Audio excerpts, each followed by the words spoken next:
नमस्ते। हमारे चैनल में आप सभी का स्वागत है। इजराइल की सीमा पर मारे गए पत्रकार के अंतिम संस्कार में जुटी भीड़। इस्साम अब्दुल्ला लेबनान के अल्मा अलशाब गांव के पास पत्रकारों के एक समूह के साथ थे जब उन पर एक मिसाइल हमला किया गया। संयुक्त राज्य अमेरिका के विदेश मंत्री ने संघर्ष में नागरिकों की सुरक्षा पर बातचीत करने के लिए इस शनिवार 14 को मध्य पूर्व की अपनी यात्रा जारी रखी। लेबनान में एक रॉयटर्स पत्रकार के अंतिम संस्कार में, जिनकी इस शुक्रवार 13 को मृत्यु हो गई, भीड़ उमड़ पड़ी। पत्रकार इस्साम अब्दुल्ला के अंतिम संस्कार में सैकड़ों लोग शामिल हुए। परिवार, दोस्त और सहकर्मी लेबनानी झंडे में लिपटे ताबूत को ले गए।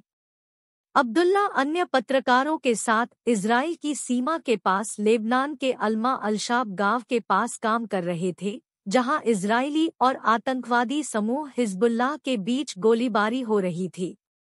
एक सहकर्मी ने कहा कि वे इजराइल से लॉन्च की गई मिसाइलों का फिल्मांकन कर रहे थे जब उनमें से एक पत्रकार पर हमला कर दिया। सिग्नल को लाइव प्रसारित करते समय इजरायली सेना ने इस शनिवार 14 को कहा कि वह स्थिति की जांच कर रही है।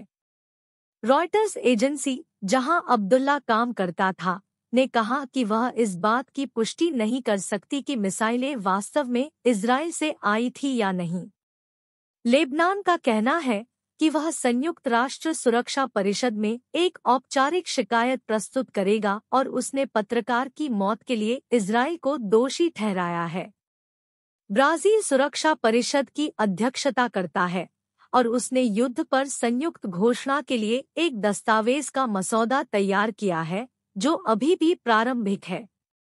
इसमें वह हमास द्वारा किए गए आतंकवादी हमले की निंदा करते हैं, मानवीय गलियारे खोलने और बिजली, पानी, भोजन, नागरिकों के अस्तित्व के लिए आवश्यक सभी चीजों की बहाली की मांग करते हैं और तत्काल युद्धविराम का आह्वान करते हैं।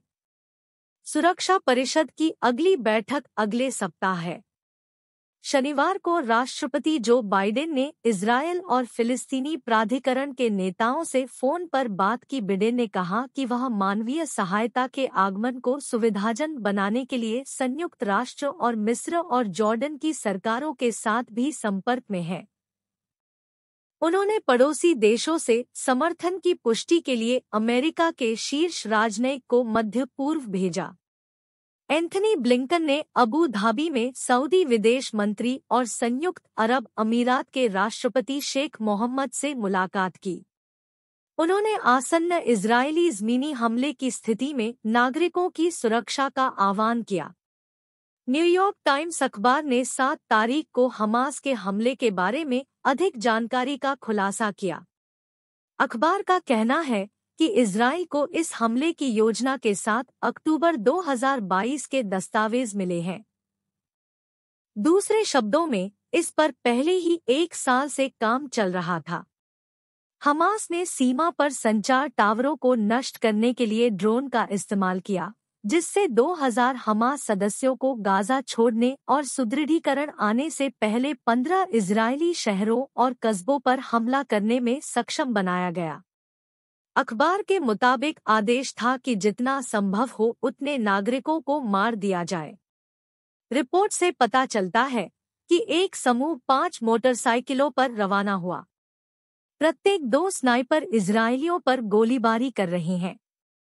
15 किलोमीटर आगे उन्हें एक सैन्य अड्डा मिला जिसके गेट पर कोई गार्ड नहीं था।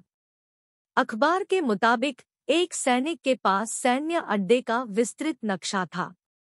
इस नक्शे के साथ उन्हें बेस के इंटेलिजेंस सेंटर का एक खुला दरवाजा मिला और बिस्तर के नीचे छिपे 2 सैनिकों की हत्या कर दी।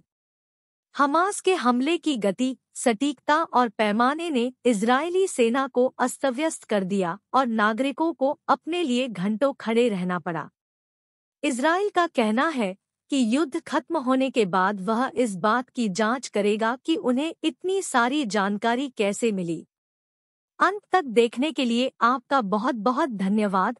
अच्छी जानकारी पाने के लिए चैनल को सब्सक्राइब करें। हम आपके मंगलमय दिन की कामना करते हैं।